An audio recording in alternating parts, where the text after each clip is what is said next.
वस्त्र पहन के कहाँ जा रही हैं? भोले बाबा कहने लगे ये तुम्हारे पिता दक्ष के यहाँ जा रहे हैं।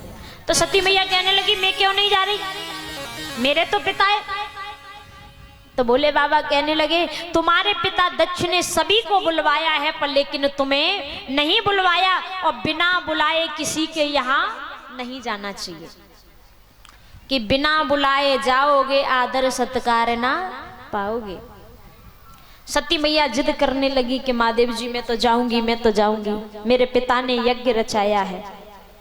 तो भोले बाबा समझा करके सती मैया से कहने लगे कि विश्वास करो हे दक्षी सुता, नहीं कोई निमंत्रण आया है। विश्वास करो हे दक्षी सुता, नहीं कोई निमंत्रण आया।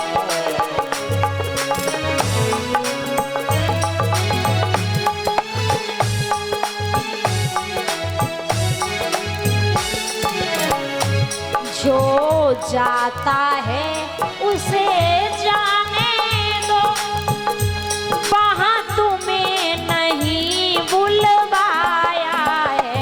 जो जाता है उसे वहाँ तुम्हें नहीं बुलवाया।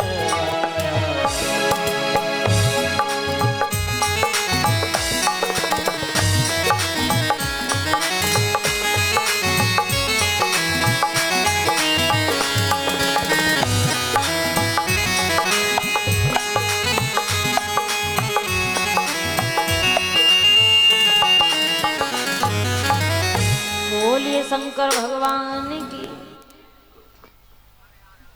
भोले बाबा कहने लगे कि हे देवी तुम्हारे पिता दक्ष ने सभी को बुलवाया है पर लेकिन तुम्हें नहीं बुलवाया, और बिना बुलाए अगर जाओगी तो आदर सत्कार ना पाओगी। सती मैया कहने लगी महादेव जी पिता और गुरु के और मित्र के यहाँ तो बिना बुलाए भी चले जाते, मैं तो जाऊंगी।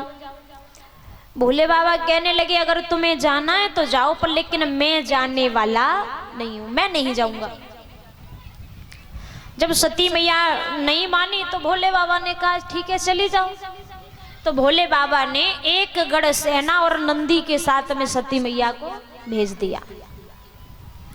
अब सती मैया जब राजा दक्ष के यहाँ पहुंची तो राजा दक्ष ने सती को देख करके मुख को मोड़ लिया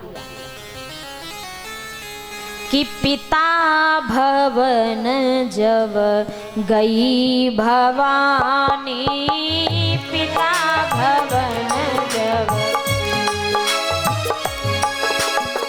दक्ष त्रास काउन सनमानी, दक्ष त्रास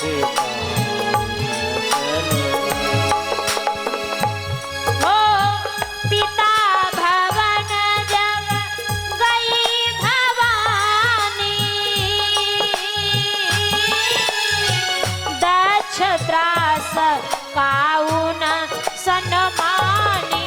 राम सिया राम सिया राम जय जय राम, सिया राम सिया राम जय जय। हो सादर भले मिली एक माता, भगिनी मिली बहुत मुस्काता। राम सिया राम जय जय राम, राम सिया राम जय जय। कि पिता भवन जब गई भवानी, दक्ष त्रास काउन सनमानी। सादर भले मिली एक माता, भगिनी मिली बहुत मुस्काता।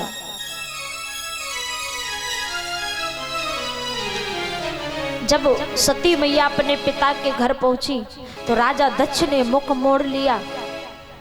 माँ थी, अब माँ का दिल तो माँ का ही होता है। माँ ने सीने से लगाया, गले मिली।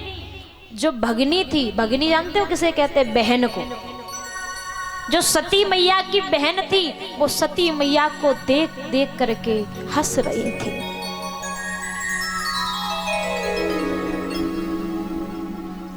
महाराज सती मैया जब यज्ञ कुंड के पास आई, हवन कुंड के पास आई, तो देखा सभी देवताओं का स्थान है पर लेकिन भोले बाबा का स्थान नहीं है। भोले बाबा का कहीं स्थान नहीं है। सती मैया अपने पति का अपमान सहन नहीं कर पाई और करना भी नहीं चाहिए। जो पतिव्रता नारियां होती हैं वो अपने पति का अपमान सहन नहीं करती हैं। सती मैया अपने पति यानी भोले बाबा का अपमान सहन नहीं कर पाई। अब सती मैया यज्ञ कुंड में कूदने के लिए तैयार हो गई, भस्म होने के लिए, पर लेकिन अग्नि देवता उन्हें जलाने के लिए तैयार नहीं हुए, यज्ञ पुरुष भगवान। तो सती मैया ने अपने पैर के अंगूठे से अग्नि को प्रकट किया, पैर के अंगूठे से। और जब सती मैया के पैर के अंगूठे से अग्नि प्रकट हुई और सती मैया ने अपने शरीर को जला दिया।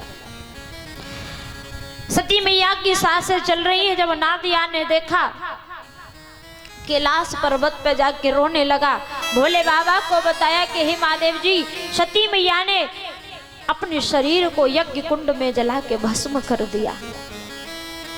भोले बाबा को क्रोध आ गया। भोले बाबा ने अपनी जटा से एक लट खींची, वीरभद्र प्रकट हो गया। जब वीरभद्र प्रकट हुआ, भोले बाबा ने राजा दक्ष से युद्ध करने के लिए वीरभद्र को भेजा। और जब वीरभद्र राजा दक्ष के यहाँ पहुंचा, सब तहस नहस कर दिया, राजा दक्ष का शीश काट दिया। वही शीश यज्ञ कुंड में गिर के भस्म हो गया। बोली शंकर भगवान की। वीरभद्र ने राजा दक्ष का शीश काट दिया। भोले बाबा ने सती मैया के शरीर को गोदी में उठाया, रोने लगे। विष्णु भगवान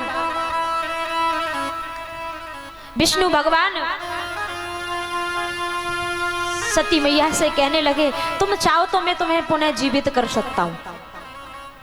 सती मैया कहने लगी, ना ना प्रभु, मैं तो इस शरीर से वैसे भी मुक्ति चाहती थी, क्योंकि भोले बाबा ने त्याग कर दिया था।